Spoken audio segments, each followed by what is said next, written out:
Good morning, Uganda. It's a Thursday, the 7th of May, 2026. Now, I've been wondering where or what the term TBT means. Not means really, but where it came from. Now, it turns out that apparently in 2006, not 2026, but rather 2006, it's when that term probably started to trend, and it was by a sneaker-specific blog named Nice Kicks.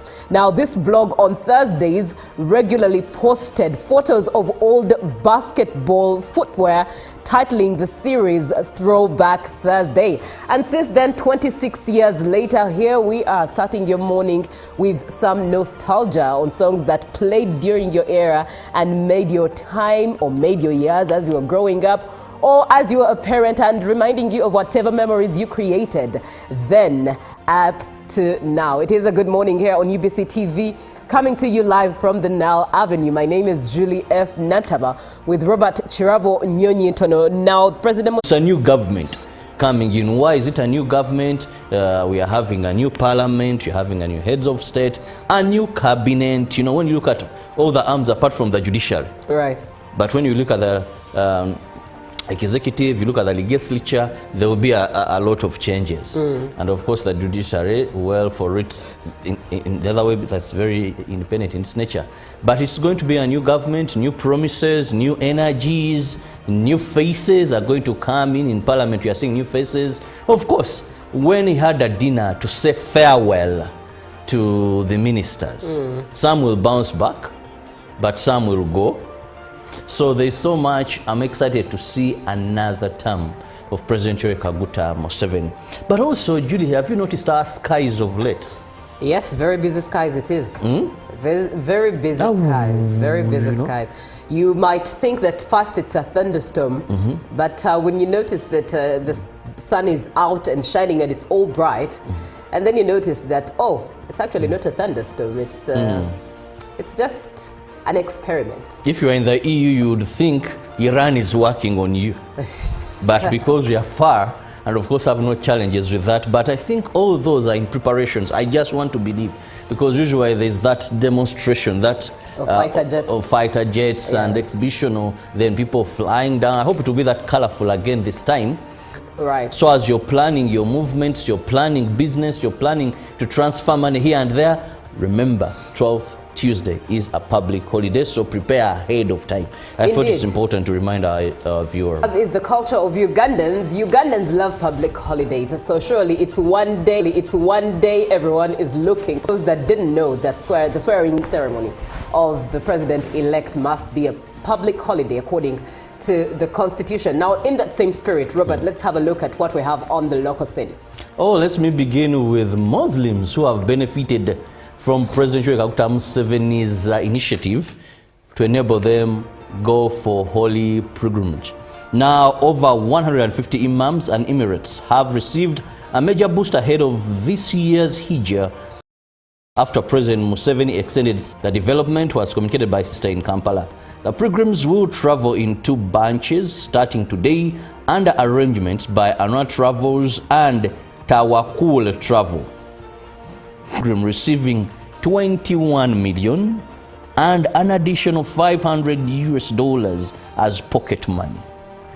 Beyond the spiritual journey, government is encouraging the pilgrims to explore investing in livestock ventures such as rearing white goats to tap into Eid al-Duha market.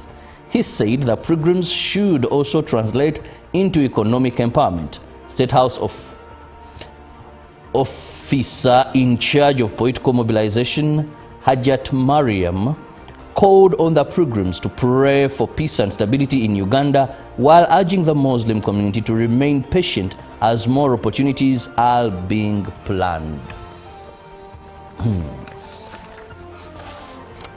The defense legal team in the trial involving treason and misprision of treason charges against Kizza Besigye and his co-accused has accused the prosecution of failing to clearly explain the alleged threats against the 6 witnesses whose identities the state seeks to protect from disclosure to the defense team. The defense argues that protecting the 6 witnesses in the trial would infringe on the accused prisoners' non-derogable rights under Article 44 of the Constitution of Uganda. Dr. Kizza Besigye, Haji Obed Lutale and Captain Ola Oya Dennis are facing charges of treason and misprision of treason before Justice Emmanuel Baguma. Following the prosecution's application seeking protection of 6 witnesses in the case, prosecution witness Joseph Chomuhendo continued being cross-examined by the defense legal team. During cross-examination, defense lawyer Elias Lukwago asked Chomuhendo to explain to court how the alleged connected to the matter and the alleged threats against the 6 witnesses. Chomuhendo was also asked to inform court how Kiherere allegedly threatened the 6 witnesses, basing on the forensic expert report presented to court by the prosecution. He further asked to show cause why court should issue witness protection orders, yet the alleged threats towards the prosecution witnesses were reportedly made by Kiherere. And not by the accused persons. The defense also accused the prosecution of filing the witness protection application as an afterthought, since it was submitted after disclosures had already been made to the defense team. Lawyer Ernest Kalibala also accused the prosecution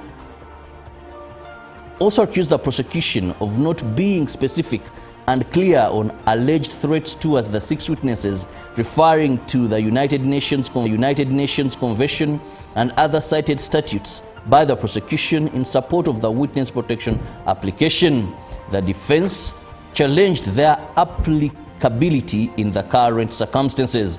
The defense urged that granting such an application would infringe on the accused person's non-derogable rights as enshrined under Article 44 of the Constitution of Uganda. The accused were further remanded to Luzira prison. The NRM Secretariat has met and briefed district, city and division NRM chairpersons from across the entire country about the forthcoming inauguration of President Yoweri Kaguta Museveni. The meeting, convened at the party's secretariat in Kampala, was intended to amplify the party's mobilization for Tuesday, 12th May 2026 ceremony. Working alongside the National Organizing Committee, NRM intends to paint Kololo yellow.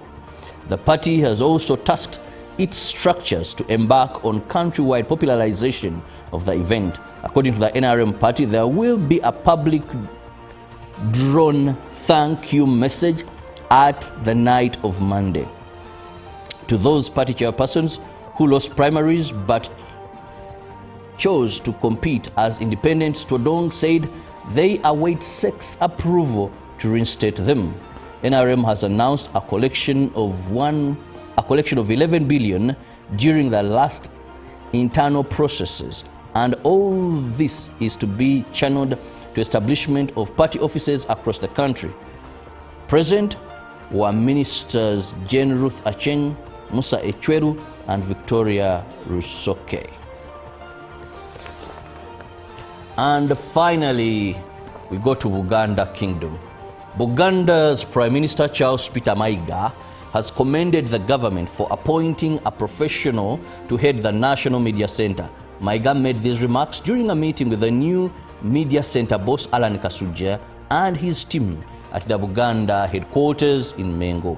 Mayiga expressed satisfaction with the appointment, emphasizing the importance of media in Buganda and Uganda, as it played a critical role in disseminating information that helps people make informed decisions. He also warned against those spreading malicious information and urged the media center to continue providing accurate and timely information to the public. Alan Kasujja, the new media center boss, pledged to work closely with Buganda government and the central government to disseminate information to the people, and thanked Mayiga for his efforts in promoting development initiatives. The meeting aimed to discuss media-related issues and ways to promote collaboration between Uganda and the central government. Now, with Kasuja smartly in a kanzu, we come to the end of our local stories this morning. It would be nice for you to imitate how he always said his name while he reported the news. Anyways, looking at what the foreign scene has. Let's start with matters Iran and the U.S. Iran says a U.S. proposal to end the war is still being considered after reports the two sides could be close to an agreement. U.S. news outlet Axios reported on Wednesday that the White House believes it could be closing in on a 14-point memorandum of understanding with Iran. A senior member of Iran's parliament dismissed it as a wish list, while a foreign ministry spokesperson said Tehran would share its views of a U.S. proposal with Pakistani mediators. Pakistan's foreign minister said his country was endeavoring to convert this ceasefire into a permanent end to this war. President Donald Trump said the U.S. had very good talks with Iran in the last 24 hours and that a deal is possible. In its report, Axios describes the memorandum as a one-page 14-point memo, which could set a framework for more detailed nuclear negotiations. Among the provisions, it lists a suspension on Iranian nuclear enrichment, the lifting of sanctions, and restoring free transit through the Strait of Hormuz. Now, Israel has attacked Beirut for the first time since it agreed to a ceasefire in the war with the Lebanese armed group Hezbollah, putting further pressure on a deal that has failed to stop the conflict. The airstrike hit the city's southern suburbs, known as Dahir, where Hezbollah is based. Images posted online showed large flames and at least one building heavily damaged. In a statement, Israeli Prime Minister Benjamin Netanyahu said he had personally approved the strike, which targeted a commander of the group's elite Radwan forces. Local media reports say members of the unit were meeting when the attack happened at around 20 local time. There has been no reaction from Hezbollah. This is the first attack to hit Dahir since U.S. President Donald Trump announced a ceasefire deal between the governments of Israel and Lebanon on 16 April. Despite the agreement, Israel and Hezbollah have continued with their attacks, accusing each other of violations. Most of Israel's airstrikes have hit southern Lebanon, with the military saying it is striking infrastructure and people linked to Hezbollah, the Iranian-backed militia and political party. According to Lebanon's health ministry, the attacks have killed more than 120 people across the country in the past week alone, including women and children. The ministry does not distinguish combatants from civilians.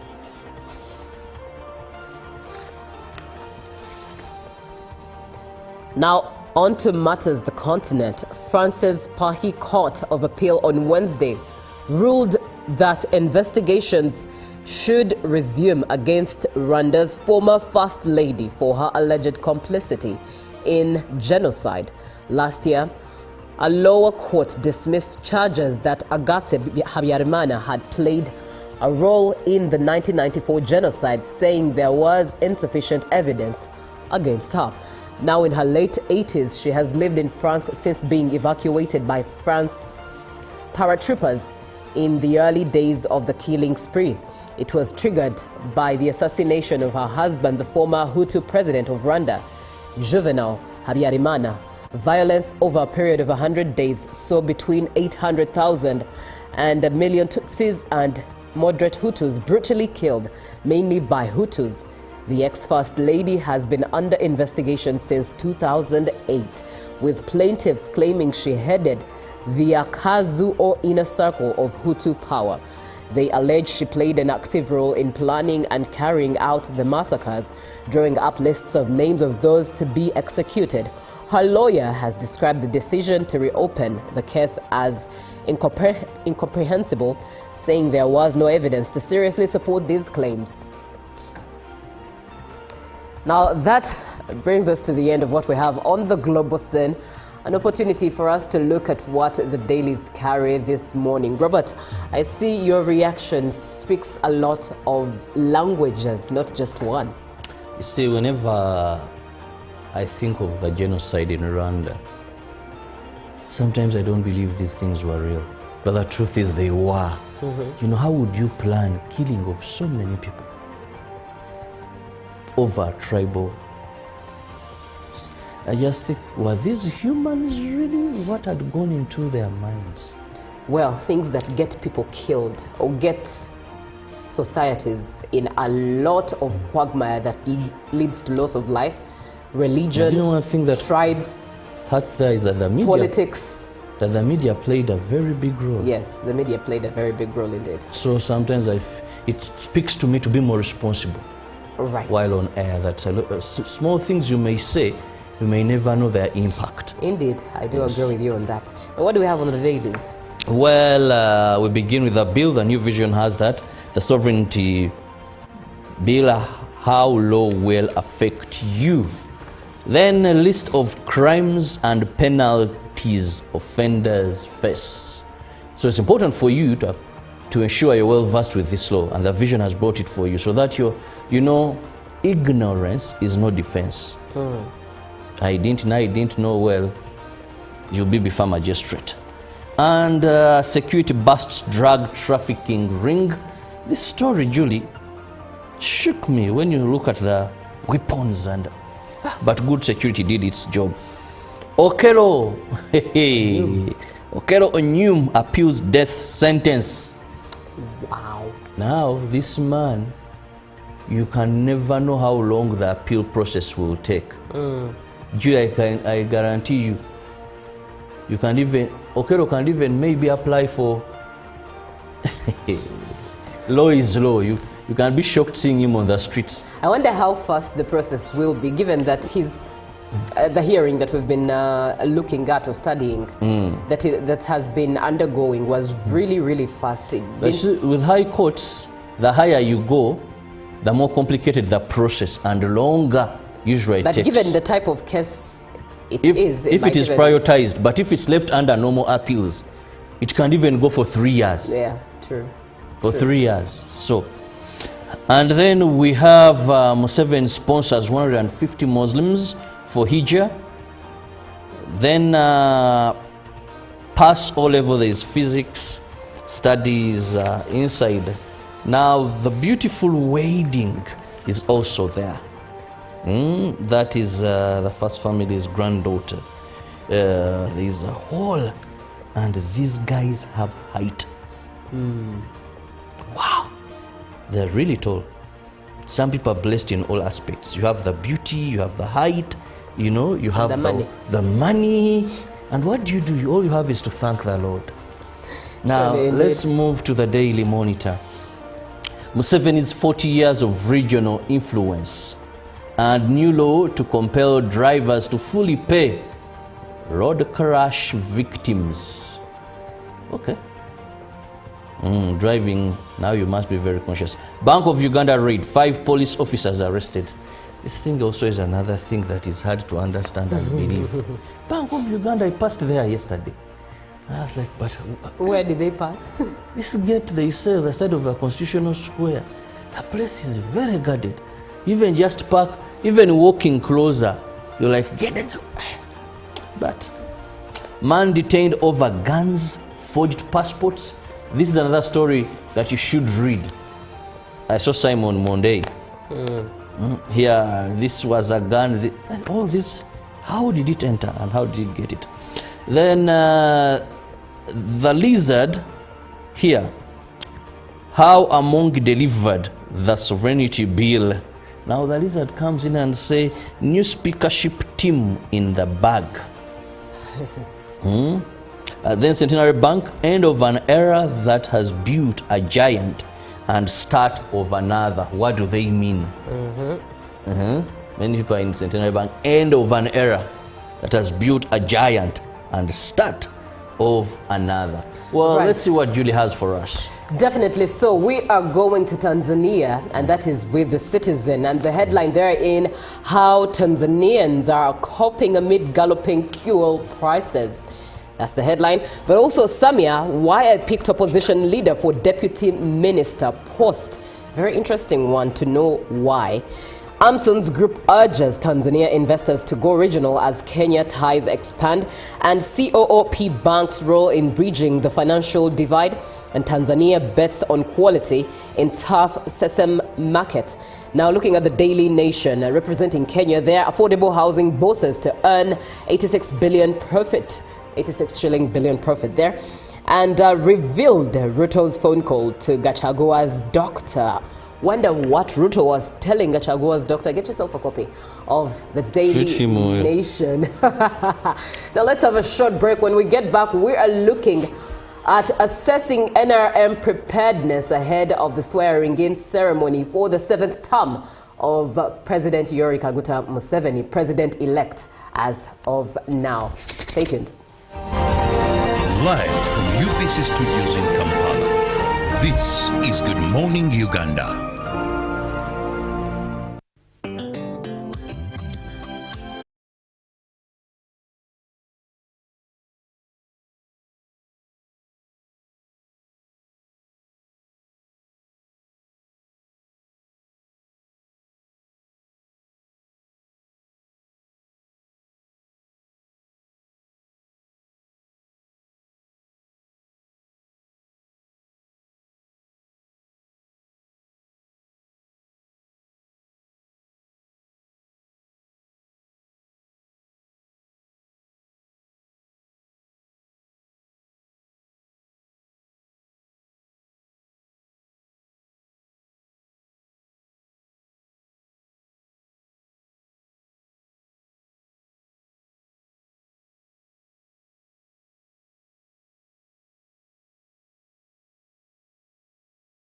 Now, this blog on Thursdays regularly posted photos of old basketball footwear, titling the series Throwback Thursday. And since then, 26 years later, here we are starting your morning with some nostalgia on songs that played during your era and made your time or made your years as you were growing up, or as you were a parent, and reminding you of whatever memories you created then up to now. It is a good morning here on UBC TV, coming to you live from the Nile Avenue. My name is Julie F. Nataba with Robert Chirabo Nyonyi-Ntono. Now, President Museveni has applauded members of parliament for passing the Protection of Sovereignty Bill 2026, describing it as a landmark step in safeguarding Uganda's right to self-determination, even as the legislation continues to face public scrutiny over its implications on civic participation and governance. Once again, good morning, Robert. Good morning to you. Good morning, and how are you, Judy? I'm well, thank you. How are you? That green is called? Emerald green. I'll not repeat the word because for fear of not making it as expected. But otherwise, I hope you're fine. Our viewer, you're doing well. Tuesday is the swearing in for yet another term of President Yoweri Kaguta Museveni. Now, it's a new government coming in. Why is it a new government? We are having a new parliament, you're having a new heads of state, a new cabinet. You know, when you look at all the arms apart from the judiciary. Right. But when you look at the executive, you look at the legislature, there will be a lot of changes. And of course, the judiciary, well, for it, in the other way, that's very independent in its nature. But it's going to be a new government, new promises, new energies, new faces are going to come in parliament. We are seeing new faces. Of course, when he had a dinner to say farewell to the ministers, some will bounce back, but some will go. So there's so much. I'm excited to see another term of President Yoweri Kaguta Museveni. But also, Julie, have you noticed our skies of late? Yes, very busy skies it is. Very busy skies, very busy skies. You might think that first it's a thunderstorm, but when you notice that the sun is out and shining and it's all bright, and then you notice that, oh, it's actually not a thunderstorm, it's just an experiment. If you are in the EU, you would think Iran is working on you. But because we are far, and of course have no challenges with that. But I think all those are in preparations. I just want to believe, because usually there's that demonstration that of fighter jets and exhibition, or then people flying down. I hope it will be that colorful again this time. But that is one thing that all Ugandans are looking up to now. Right. The swearing in is going to be a public holiday, just to let you know.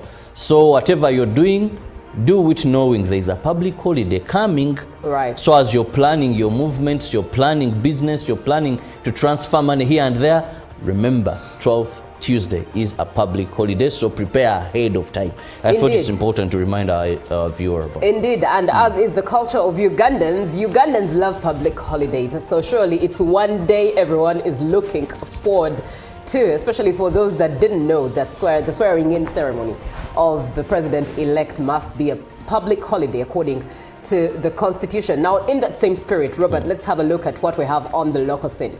Oh, let me begin with Muslims who have benefited from President Yoweri Museveni's initiative to enable them go for holy pilgrimage. Now, over 150 imams and emirates have received a major boost ahead of this year's Hijjah after President Museveni extended 3.3 billion shillings to facilitate their pilgrim to Mecca. The development was communicated by Senior Presidential Advisor on Mobilization Moses Byaruhanga during a briefing at the office of the Prime Minister in Kampala. The pilgrims will travel in 2 bunches starting today under a ratio. Take 3 capsules each time. The active ingredient accelerates fat burning,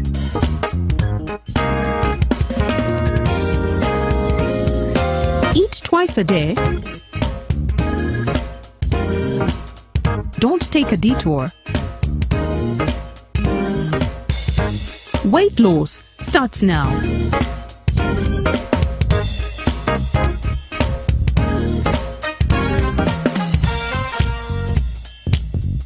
Ginshikang L-carnitine with chromium capsules helps you stay in shape. Please follow medical advice when taking this product.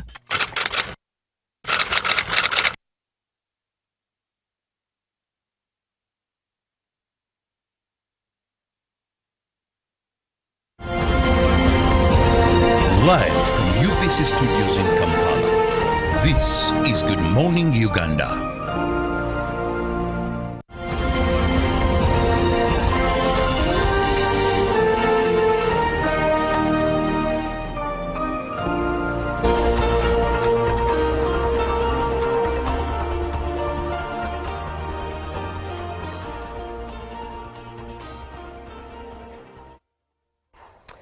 Good morning, Uganda. It's time for The Reel. Welcome back from that short break. And in this Reel, we are looking at assessing NRM preparedness ahead of the 7th swearing-in of the president-elect, that is President Museveni. Over the phone with us is Right Honorable Richard Todwong, Secretary General of the NRM Party. My name is Julie F. Nantaba with Robert Chirabo Nyonyintono. Now you are part of this conversation, all right? As it is, it's for you anyways. So 0709-602592. Send a WhatsApp message and be part of the conversation. And here is something for you to chew on and share your opinion too. As Uganda enters another leadership term under President Yoweri Museveni, what priorities should shape his next term in office? What priorities should shape his next term in office? On our X handle at UBCTV Uganda, and the hashtag is hashtag UBCGMU. But still, like I've said, you can send a message to 0709-602592 by WhatsApp. Once again, good morning. Honorable, good morning. Good morning. It's a pleasure having you this morning. Yes, good morning, Ugandans, and good morning, everybody. Right. Now, Honorable, digging straight into it, what significance does this swearing-in ceremony hold for the NRM party, but also for Uganda at large? One, it's indeed very significant to the country and NRM in particular, because we are entering another phase of a chapter where democratically Ugandans went to the poll and elected a leader, and elected leaders at all levels, and so we are in a transition of changing into another Kisanja of leadership. So it is indeed very, very, very significant to the country, and as NRM, we're extremely happy because Ugandans have given us another mandate to preside over their affairs. And so We don't take that for granted, and we really appreciate and thank them so much as a party. And more so, we thank them for loving His Excellency President Yoweri Kaguta Museveni by giving him 71.6% of the national vote. Right. Honorable, just for clarity, is this a national event or a party event? We've seen monies from government coffers allocated for this celebration. But also we are seeing so much excitement of saying, let's paint everywhere yellow. Yes, it's a combination of both. Under a multi-party political dispensation, political parties go to compete, and when one party is elected, the victory is handed over to government that will now administer the requirements as per government regulations. So yes, on the 12th, which is a Tuesday, the government will be swearing in the newly elected president of the Republic of Uganda, and that happened to be a member of the National Resistance Movement Party. So we as a party, we are escorting and being part of the function because our own is being sworn in to be the president of the Republic of Uganda, and that is how we are connected to the function. But it is solely in the hands of government. It's a government function. All right, Honorable, what does the transition process look like? Just paint us a picture. Well, people talk of transition. A transition is a process, it's not a one-off. It's a process that starts from the base going upwards, and it's a process that can be on policy issues, can be on leadership issues, can be on a period. So transition is broader and wider when we speak on transition. In this particular time, we are transiting from another manifesto to another manifesto. So it's a manifesto transition. And of course, under the same party. The party is the same, but the manifestos are different. Because the manifesto that we sponsored in 2021-2026 is slightly different from the one we campaigned for 2026-2031. So really, it's about policy, it's about administration, it's about commitments that we want to implement as a country. Now, Honorable, speaking on party preparations, you know there is a national organizing committee, but as a party, how are you prepared? As a party, we are prepared because one, we have received the declaration form from the National Electoral Commission to confirm that our person is the one going to be sworn in. Two, we have been invited officially as a party that our party won the national election. And because of that, we have informed our party structures. Yesterday, I held a meeting with all our district chairpersons, informing them that on Tuesday, the 12th, we are going to be at Korolo to witness this historical event on behalf of the party. So they are bringing some leaders from each and every district of Uganda to come and witness this occasion. And thereafter, we are also going to be hosting visiting delegations from other fraternal political parties from around Africa.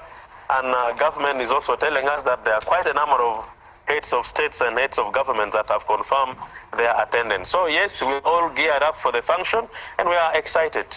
All right, Honorable, now Tuesday is a public holiday. Not many Ugandans knew that, but when it was announced, and we thank you for making it a public announcement that Ugandans have a public holiday on Tuesday the 12th, what exactly does it mean? Whilst many of them are excited, do you think that they know what it means?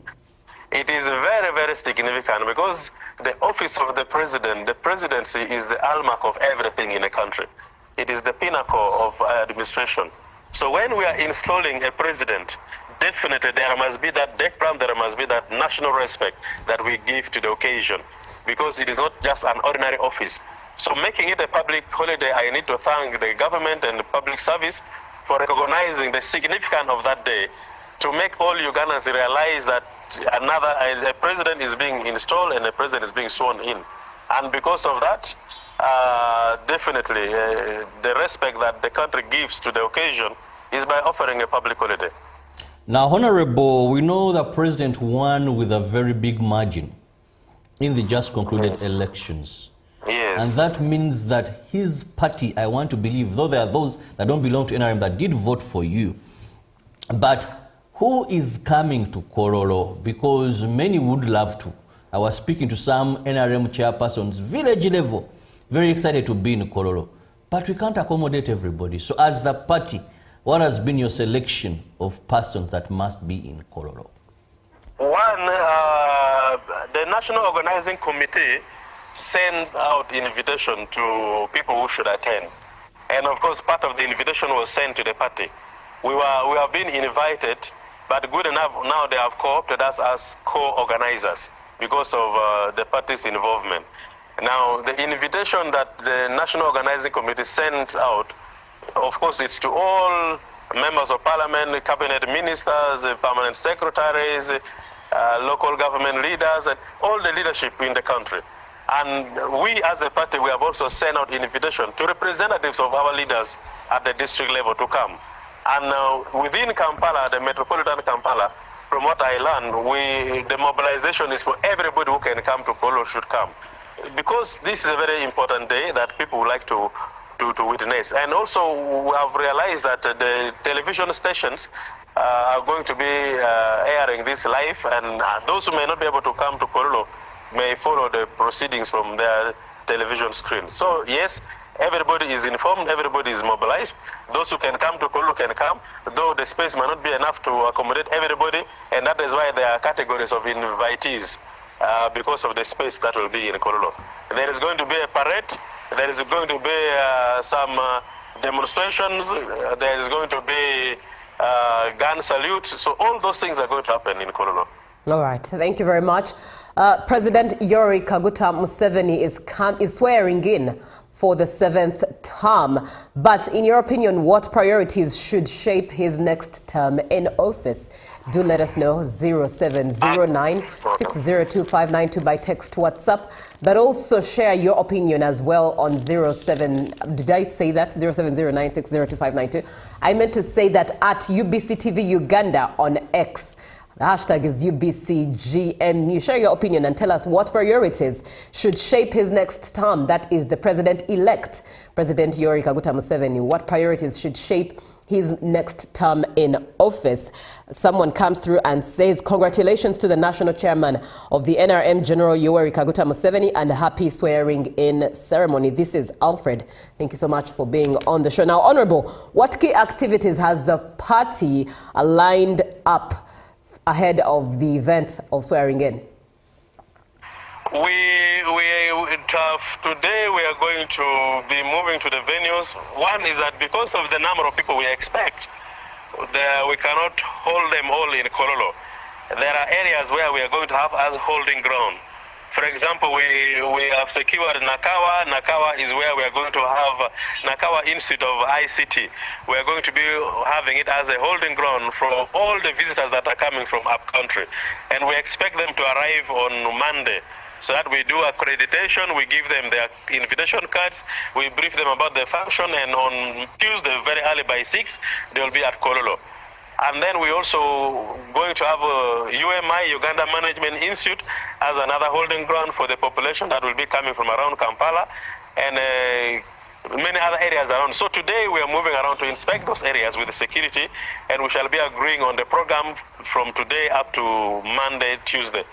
And then we're also going to agree with them on the traffic flow of the city, because you know, Kampala being a busy city, much as it's a public holiday, we do not want to over-interfere with the other private activities of individuals. So we are going to agree with the police on how the traffic should flow, and also inspect the hotels where our guests are going to be accommodated to make sure that the hotel is secured and accommodation is secured for the visitor. So yes, it's a busy period.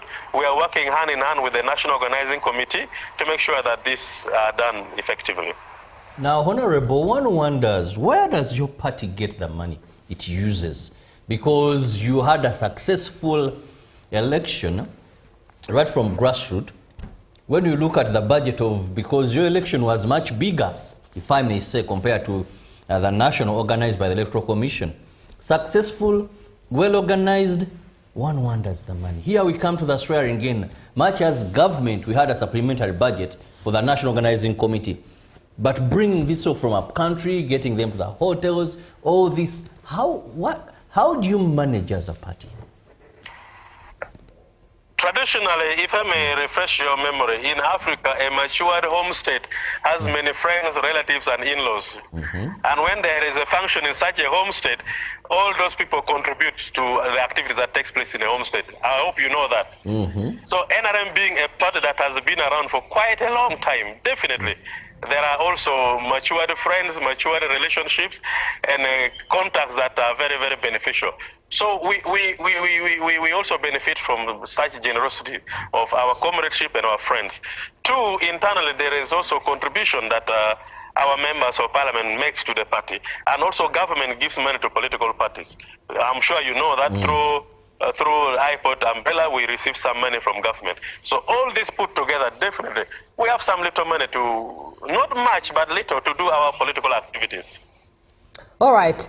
Thank you very much, Honorable. Now, you saying that reminds me of something that has caught the attention of Ugandans of recent in the past weeks.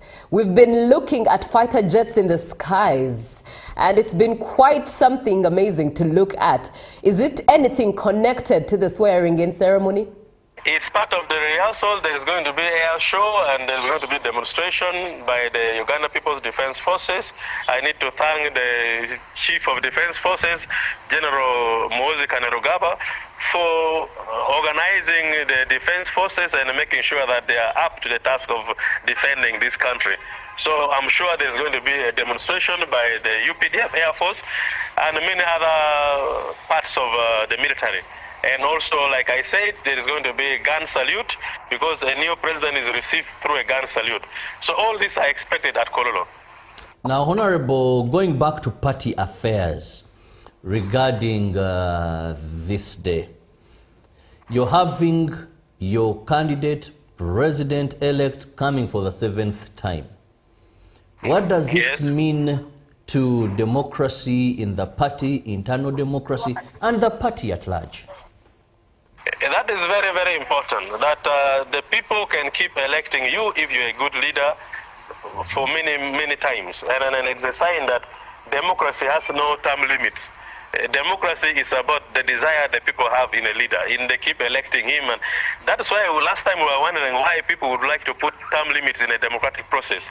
It is the people to decide.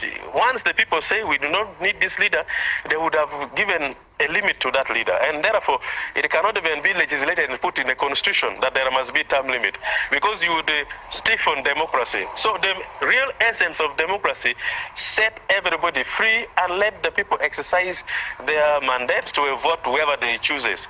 And so they keep choosing the leader, and that is the leader that we're going to be swearing in on Tuesday. And we thank them so much for trusting this leader and trusting the future of this country with the particular leader that we keep voting for, and that is none other than Yoweri Kaguta Museveni.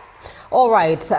Getting your opinion, dear viewer, we want to know what priorities you think should shape the next term of the president-elect, President Yoweri Kaguta Museveni, as he gets sworn in on Tuesday. What priorities should shape his next term in office? Share your opinion to 0709602592. A post is on our X handle already. Interact with it, please, at UBCTV Uganda, and the hashtag is UBCGNU. Someone comes through and says, me personally, I'm very tired of almost every week we have a public holiday in Uganda. Interesting, Joshua. Ugandans love public holidays. You are such a unique Ugandan that doesn't enjoy public holidays. But, Honorable, let's look at the message that the NRM wants Ugandans to get from this swearing-in ceremony. What message is that? The message is we are starting a new chapter of another era and another dispensation. And this new Kisanja we are entering in, according to our manifesto, is going to be focusing at fighting household poverty and making sure that the families that are still in subsistence production move into commercial production. And we're also going to intensify industrialization of this country. We're going to intensify injecting input into agriculture and making sure that each and every homes and each and every Ugandan find space in this economy to make income, to make money. And then that is our focus. The foundational infrastructural development have already been put in place. There is peace and security.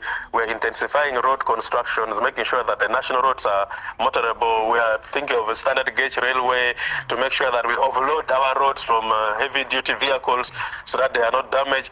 And all this is in place, but the hallmark of all this is that we want to intensify fighting poverty in households through the many social programs of PDM, Mioga, Youth Capital Fund, Elderly Fund, Women Fund. We want access to capital to penetrate the villages so that people can have access to financial capital to be able to do business freely and stabilize the economy. So we're intensifying in promoting private sector and making sure that everybody finds space to earn money. Honorable, as the Secretary General of the Mass Party, we are going into a new term, just like you've said. What should NRM members expect from their Secretary General? One, of course, as a Secretary General, because our work is hinging on the constitution of the party. We are going to be committed to strengthen the party structure because we know that the party structure has delivered this victory, and so we have to intensify strengthening the party structure from the villages up to the national level. We want to encourage upgrading our leaders ideologically. We need to be mentoring them because all these social programs we are talking about, leadership should be at the pillar, at the peak, to make sure that they understand the vision of the national leadership, they understand the intention of the national leadership, they understand the vision of the party. So all leaders at all levels should be aligned to the Vision 2040, the National Development Plan. Now we're in National Development Plan 4. The leaders of the party should understand that. The leaders of the party should understand the promises in the manifesto. The leaders of our party in the parliament should be able to understand the ministerial policy statements that are going to be put in the parliament that should be aligned with the party manifesto and the National Development Plan. So this is going to be the work of the party and the work of the Secretary General to align leadership to the development agenda of this country. All right, Honorable, let's get a few comments from the viewer that you'll be able to speak into. One says, good morning, Julie and Robert. Greetings to the Secretary General. I'm Cricket Derek Gargamel. I heard that the swearing-in day for President will be a public holiday for all Ugandans and all shops in the city center will be closed, meaning that it will be hard to access the city for survival. Isn't this a threat to the hand-in-mouth earners? Lastly, I would want the Secretary General to tell us as they must, pardon me, let me just read that again. Lastly, I'd want the Secretary General to tell us as they prepare for the new term, how comes we are one of the most indebted countries, yet we spend extravagantly on minor issues. You hear 5 billion was given to one individual and you immediately think of our big debt and you freeze for a while. Won't we languish in debt after Museveni's exit? This is Cricket Derek Gargamel. Over to you, Honorable. Derek, those are good questions. I start with the issue of the debt. Debts are not bad things. Everybody borrows, even a country can borrow, because you have to borrow in order to fund your shortfalls. And what do we borrow for? We borrow to improve the infrastructures we are talking about. We have been talking about peace and security. We have been talking about roads. We have been talking about electricity. We have been talking about water in the villages, access to water. We have been talking about schools. All these things, the revenue collection, our tax to revenue, our tax to GDP ratio is below 15%. And therefore, for us to be able to fund our budget to 100%, that shortfall, we need to look for the money from somewhere else. And how do we look for it? Through borrowing. The next question that you might be asking is, when we borrow, how do we utilize this money? Do we put it in the right use? Now, that is where I would agree with you that whatever little we borrow, whatever money we put our head into should be put into the rightful project that should generate the return that we expect from the money. If it is wasted, if it is stolen, if it is what, that is where you and me should come up and shout and make sure that those who are in charge of these money that we borrow should not misuse them. So yes, it is good to borrow, but it is bad to misuse what is borrowed. And there is where I agree with you that we need to work together to make sure that The president keeps talking about fighting corruption, fighting wastages, fighting abuse of offices, because he wants to protect whatever little resources that we get as a country, whether from an internal generation or from external borrowing. So yes, we have to work together, but it's not a bad thing to borrow. We haven't gone beyond the red line, because our debt to GDP ratio is not beyond 50%, because always they say it should be above 50%. That is when you get the red flag. But we are still below that, and I'm sure we are not doing badly as a country. So we are within manageable range. Now, on whether the public holiday is affecting innocent and private citizen, just one day for your country is not bad enough. One day to make sure that we give respect to this country is not bad enough. You cannot die for one day. You cannot, just a simple sacrifice of a day. Whatever you want to do on Tuesday, make sure you gather it and have it in your household by Monday. Tuesday, you first give it to your country. Then Wednesday, you resume your work normally. I don't think so. But also, we are not saying shops must be closed. It's not being forceful. The shops will be open, private activities will continue, but the official government work will not be there if it is a public holiday as it has been announced. Mm-hmm. Yes, you've just reminded me during COVID-19, where people had to survive for a longer time when businesses were closed. So a day,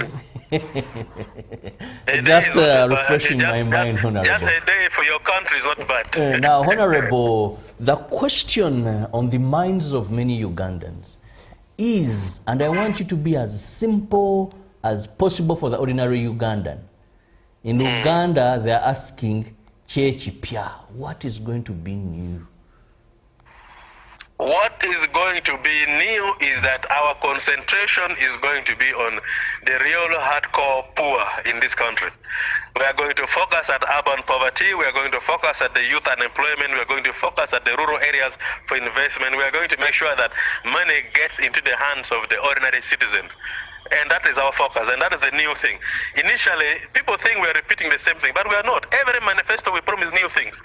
We started from stabilizing this country.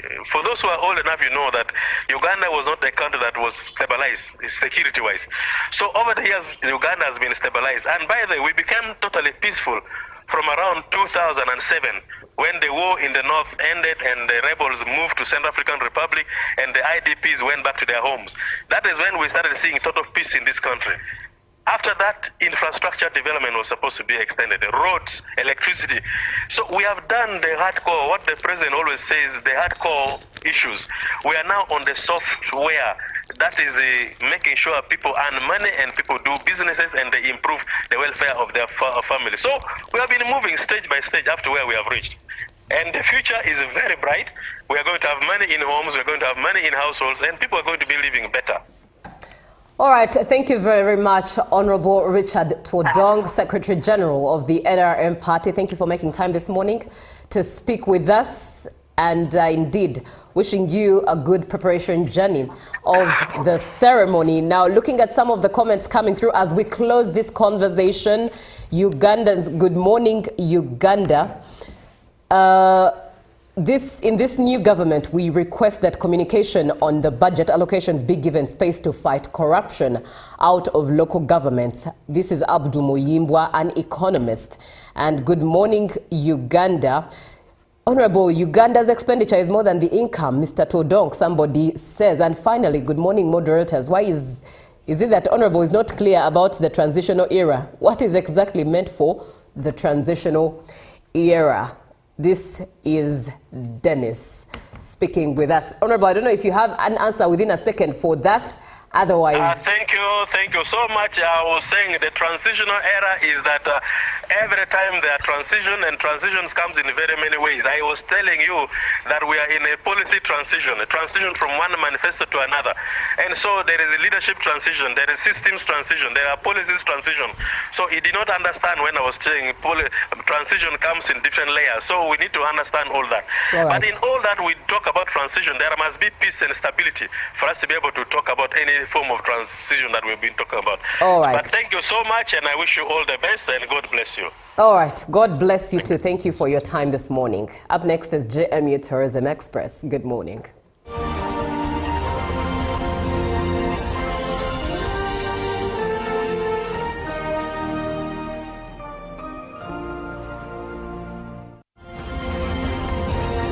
Live from UBC Studios in Kampala, this is Good Morning Uganda.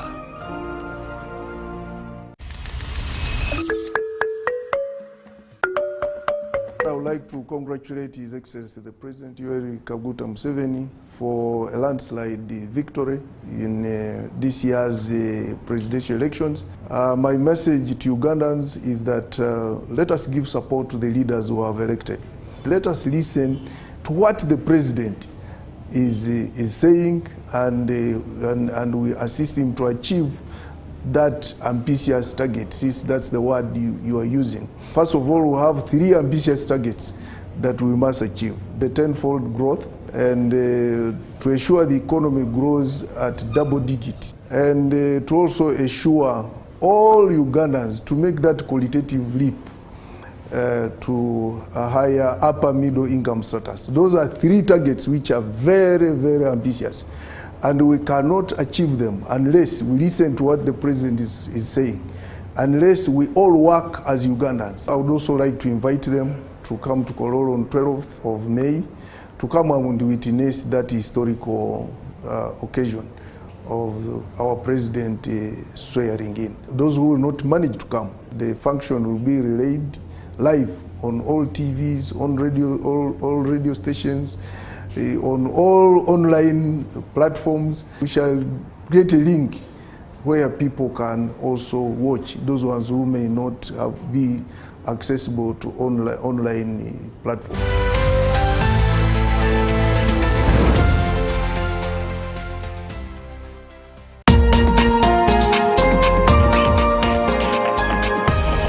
Forex trade mentorship emphasizes discipline, risk management, and emotional control. Overtrading can be termed in 2 ways, in losing side and then in profit side. Often highlighting that success comes from process-driven, consistent action rather than chasing profits. Benon and Osman are mentors at Forex Bulls Academy, and for over the years have mentored more than 1,000 traders across the region. Okay, now when it comes to trading, psychology is more of mindset, behavior, and character. It's how you think before a trade. Through disciplines, trading is the way to go. When it comes to making money, the moment you make quick money, African mindset, mufere. Information is everywhere. You can learn how to drive a car on YouTube, but hit the road, things are different. Very many people come with emotions. The moment they make their first, $100, that excitement goes off the roof. And that's where overconfidence kicks in.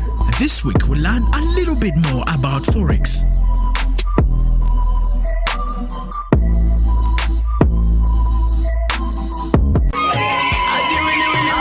It's finally here, and you're all invited.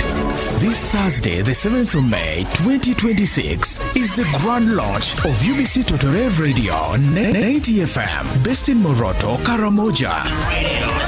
Come, be part of this great milestone. The launch begins at 8 a.m. in Moroto Town, Karamoja. Come and enjoy the vibe of UBC Totore 90 FM. Ninayoka.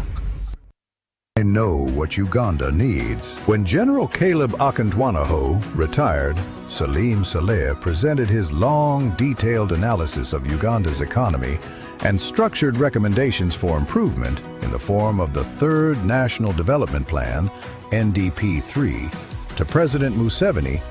He laid out the kinds of problems that many Ugandans feel every day, but rarely see captured in one place. He was doing what he has done for years, breaking down the problems holding back ordinary Ugandans.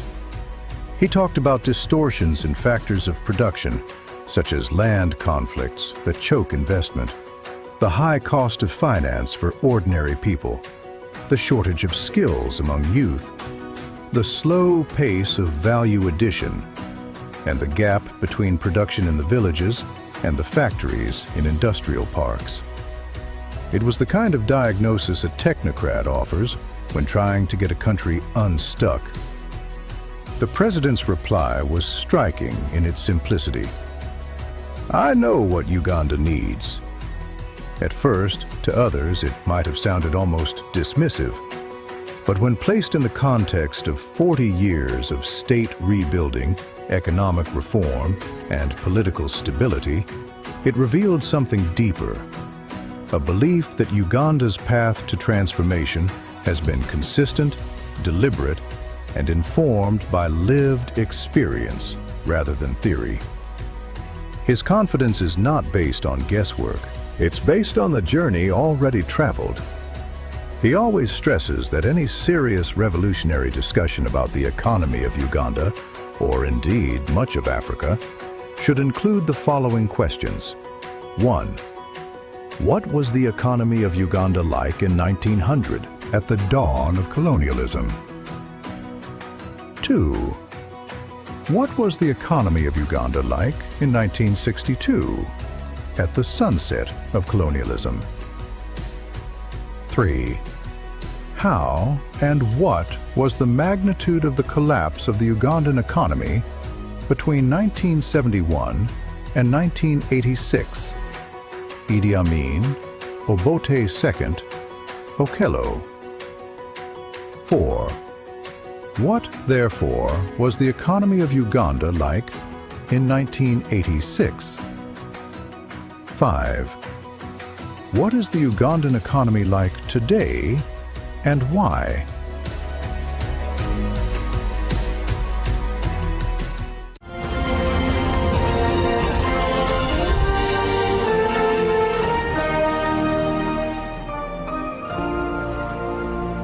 Exercise can't be sustained.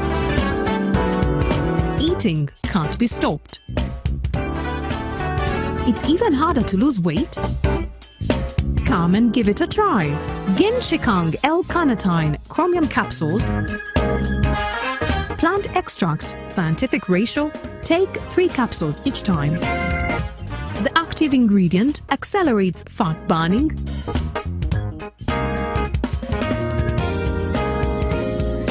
Eat twice a day. Don't take a detour. Weight loss starts now.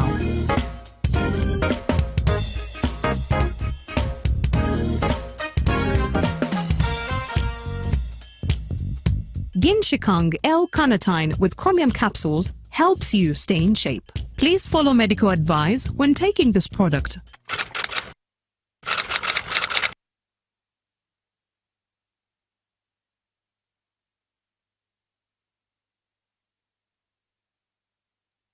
My question is, what is the difference between rental tax and income tax? How comes I'm paying both taxes on my own premises? If you want to have a tin, but you are not making any income from your business, you should take on the obligation to continue filing your nil return. General, to invest in taxation. When people understand taxes and they know the importance of taxes and they know the fair assessment of these taxes they're supposed to pay, I think everybody will embrace taxation. As banning groupage cargo, clearance protects small traders who cannot afford to import full container loads individually and rely on consolidation to remain competitive.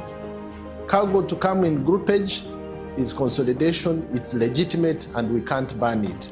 What we have banned, or what we have stopped, is the use of container leaders.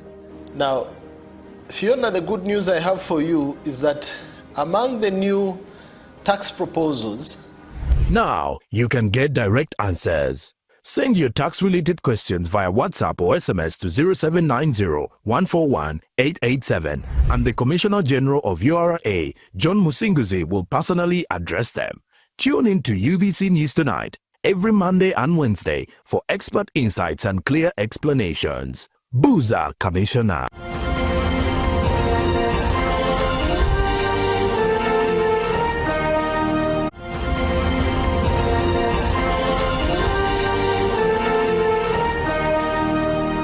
Brought to you by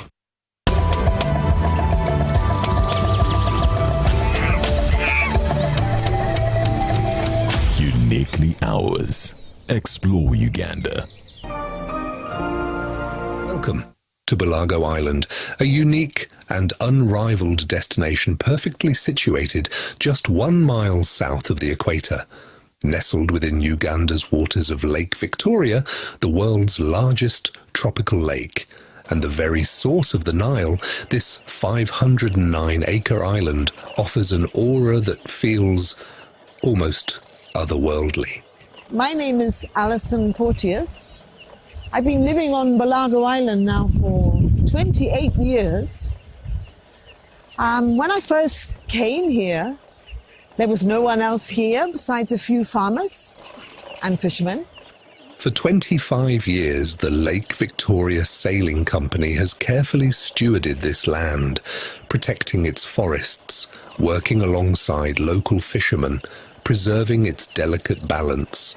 Bulago lies at the heart of Uganda's first lacustrine protected area, a 250 square kilometre fish reserve. Since the introduction of the Fisheries Enforcement Unit in 2021, wild fish stocks have increased significantly, both in number and in size. Here, sustainable development is not a promise. It is a way of life, a commitment to keeping this environment healthy, thriving, and intact for generations to come.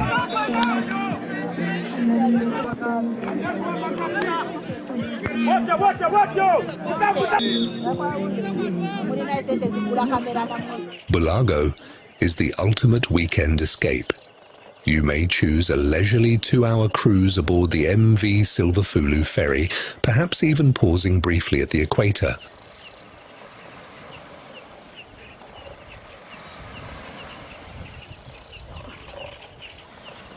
So 1 minute south is a villa with a little cottage. We have 5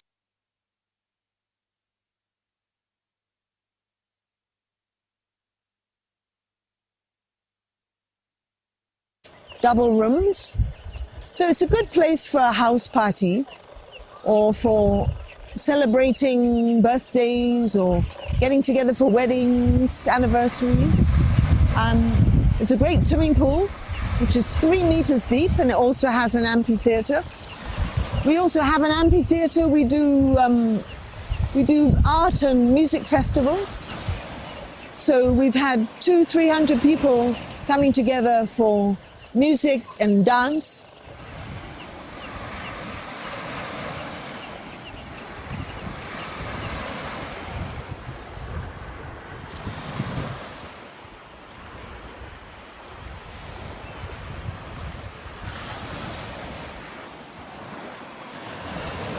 So when you come here, you escape from the chaos of Kampala. You have fresh air, you have beautiful bird life and wildlife. You have excellent lodges with good food and beaches and swimming pools. You can go fishing, you can go bird watching, you can look at the trails, you can relax, lie in a hammock, go swimming. Generally, just relax and enjoy yourself. What truly sets Bulago apart is its extraordinary ecosystem. This barefoot paradise is home to more than 400 bird species and a landscape that shifts beautifully from open savanna grasslands to dense equatorial forest. Along the shoreline, monitor lizards bask in the sun, while otters move quietly through the water. Deeper inland, camels, horses, and donkeys graze peacefully, adding a rare and unexpected charm to the island's character, and the climate is simply perfect. At an elevation of 3,750 feet, Bulago enjoys a modified equatorial climate, warm days averaging 26 degrees Celsius, followed by cool, refreshing lake breezes that settle gently over the island at night. So the island is a 500-acre island. We've been selling plots of land. We now have maybe 40 different plot owners, and they build their own houses. We have Pineapple Bay Resort. We have this place here, which is called 1 Minute South. And there's now a new glamping, which means glamorous camping, resort called Ihundi Resort. The island is made up of beaches and forests and woodland and savanna. I think the main reason for coming to Bulago Island is to escape from all the chaos of Kampala, to find absolute peace and quiet. You've just got the waves, you've got the birds, you've got wilderness, which is a rare thing to find in this world.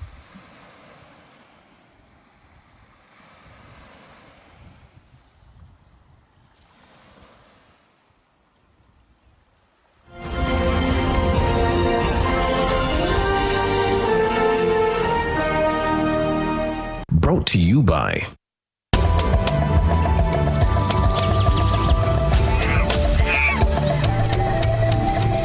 Uniquely Ours. Explore Uganda.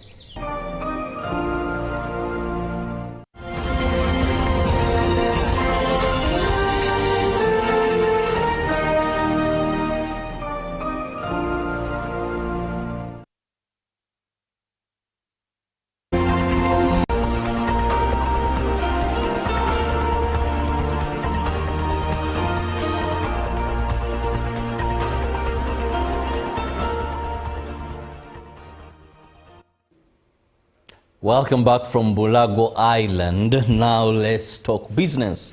Beginning with the Prime Minister of Uganda, the Right Honorable Robin Anabanja has commended the work of accountants in managing public funds in a transparent manner, which has made the NRM government accountable to Ugandans. The Premier was opening the 3-day Public Finance Management Conference at Imperial Hotel. Right Honorable Prime Minister, 2 weeks ago, Parliament passed the tax amendment bills for the 2026-2027 financial year, paving way for the budget financing. We are thankful that Parliament agreed with some of our recommendations, dropping some unfavorable proposals, notably the proposal to introduce a withholding tax on the sale of non-business assets, and the proposal to increase the stamp duty on land transfers from 1.5% to 3%. We further welcome the revisions in the pay-as-you-earn structure, raising the threshold from 235,000 Uganda shillings to 335,000 shillings. We also had reservations about the additional excise duty of just 200 shillings on fuel. It is our thinking that the 200 shillings should be deferred to a less challenging time. I am pleased to officiate at the 4th Public Finance Management Conference of the Institute of Certified Public Accountants of Uganda. I commend the Institute of Certified Accountant of Uganda for convening this important platform that brings together key stakeholders. This conference is therefore both timely and strategic. The NRM government has progressively strengthened the public finance management systems. Reforms such as the integrated financial management system, the treasury single account, and the program-based budgeting has improved expenditure control and transparency. I understand that domestic revenue mobilization is one of the key topics at this conference. This is critical. The question is not only how much revenue we raise, but how sustainably and equitably we raise that revenue and how effectively we utilize it to deliver value to the citizens. I therefore call upon all accounting officers and finance professionals present here to uphold the highest standards of integrity, transparency, and efficient management of public resources. And now to transport, the Transport State Minister Fred Byabakama has ordered Nile Star Bus Limited to suspend operations for 30 days pending investigations into the fatal crash involving bus UBP 736U on the Pakwach-Karuma Highway in Noya district. The accident claimed several lives and left many injured. Road crash. Around 1 to 2 a.m. of the 4th May 2026, a Nile Star passenger bus traveling from Arua to Kampala was involved in a serious crash, with a trailer truck reportedly carrying fish on the Pakwach-Karuma Highway in Noya district. At least 7 people were confirmed dead and several others injured. Ngafe government tutusa kusasira kwaffe family zabirwako abantu baabwe ate tubagumya tulina mmwe. The crash involving a bus registration number UBP 736-U occurred at Purongo Town Council, adding to a pattern of serious accidents involving Nile Star buses. According to reports, multiple crashes including deaths have surfaced since 2025, hence triggering public concern over safety, as the State Minister for Transport Fred Byabakama asserts. Emirundi 11 Nile Star buses tekoze obubenje omwaka gumu okuva May y'omwaka ogwedde 2025 okutuuka May y'omwaka guno abantu abakafiira mu bubenje bwabwe obwo bali bantu 56 bafudde abantu abo. Then abantu abali ku bisago amagulu gamenyese amanyo gonna gavaayo omutwe bakagulongosa mirundi 3 atuswako ebisago bali bantu 9. According to the minister, the driver of the bus, 64-year-old Mandela Kasimu Abugo, who is currently in police custody, was allegedly drunk and recklessly oversped at the time of the incident. Kiraga driver ono yali overtaking a bus endala 2 ate bus endala 2 n'agenda maaso n'asanga trailer n'emukona kubanga itaina either way the two sides wayinza okwegomera ate n'ekirala abantu bali basindika bu video balikodinza bu video nga balajjana driver ono abavuga bubi ate nga anywedde omwenge kisuubira n'olunaku yali anywedde omwenge bakyanoonyereza. Now, the State Minister for Transport Fred Byabakama has announced an immediate 30-day suspension of operations for Nile Star Bus, directing the company's owners to ensure compensation for victims affected by the crash. N'abo bannannyini baasi zino balina okukompensatinga bannannyini families zino. Twabadde ne lawyer waabwe wano gye twabadde na meeting okuva in the afternoon netuuka ekiro ssaawa 2 nga tukkanya ku nsonga zino zonna balina okuliyirira. Now over to agriculture. The Minister for Animal Industry, Bright Rabirama, has urged Ugandans to embrace agriculture, particularly commercial farming, as a pathway to improved livelihoods and food security. He emphasized that farmers intending to transition from subsistence to commercial agriculture must prioritize the quality of seeds and livestock breeds to ensure better yields. This comes at a time when the minister's 5-year tenure is nearing its conclusion. Speaking to UBC TV, Rabirama highlighted the ministry's achievements, including expanded agricultural services, improved food security, and strengthened animal disease control measures. Agriculture remains the backbone of Uganda's economy, employing between 65 to 70% of the population and contributing about 24 to 26% to the national GDP as of 2025. However, subsistence farming still dominates, with over half of the households engaged in small-scale production, while only a small percentage practice commercial agriculture. The Animal Industry Minister, Bright Rabirama, says Ugandans must change their mindset and stop viewing agriculture as an activity reserved for rural communities, instead embracing it as a possible commercial venture. I can assure you agriculture is one of those areas that can absorb many youth, that can absorb many unemployed people.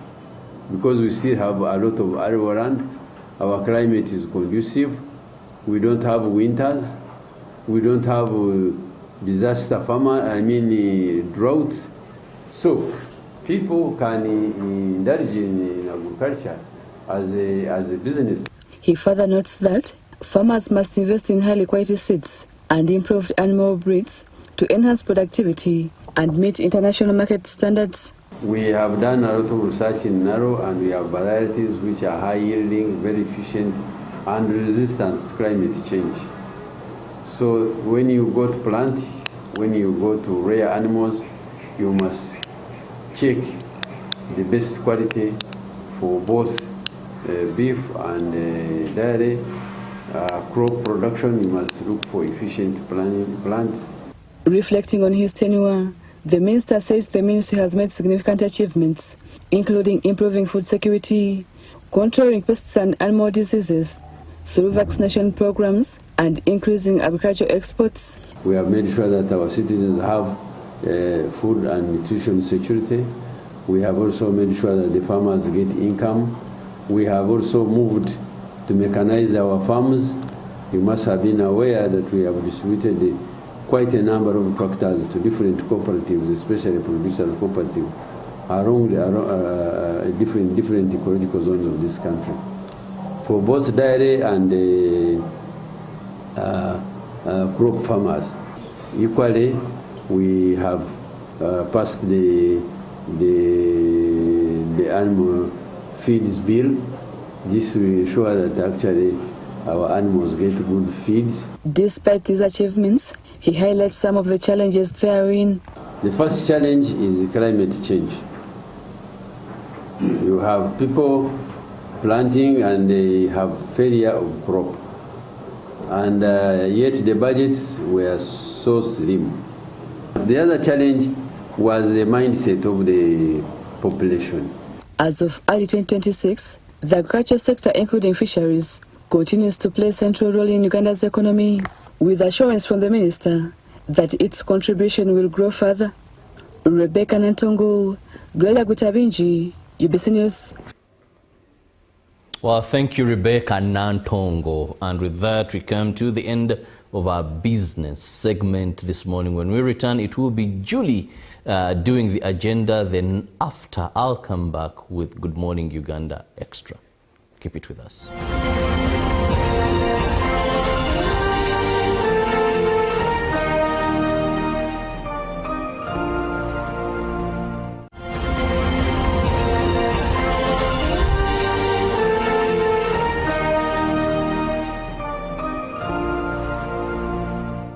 Of the day on UBC.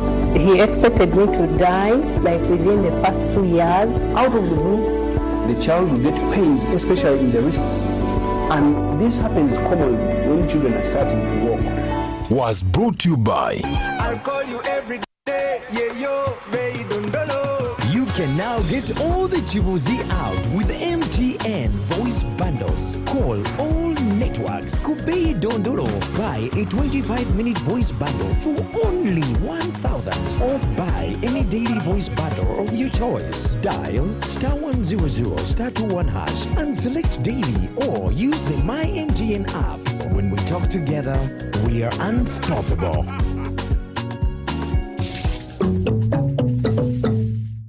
Exercise can't be sustained. Eating can't be stopped. It's even harder to lose weight. Come and give it a try.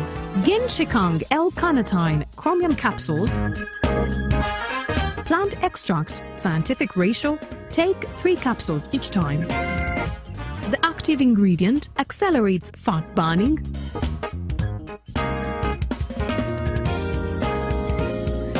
eat twice a day.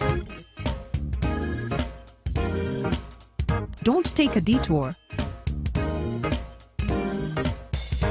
Weight loss starts now.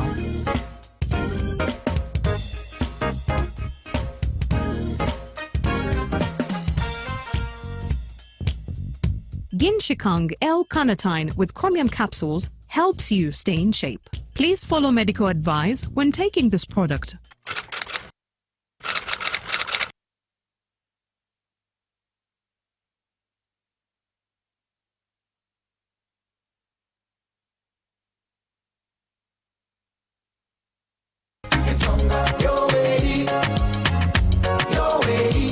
In 1986, a new chapter began. A fundamental change was etched into the heart of our nation. Uganda has since then witnessed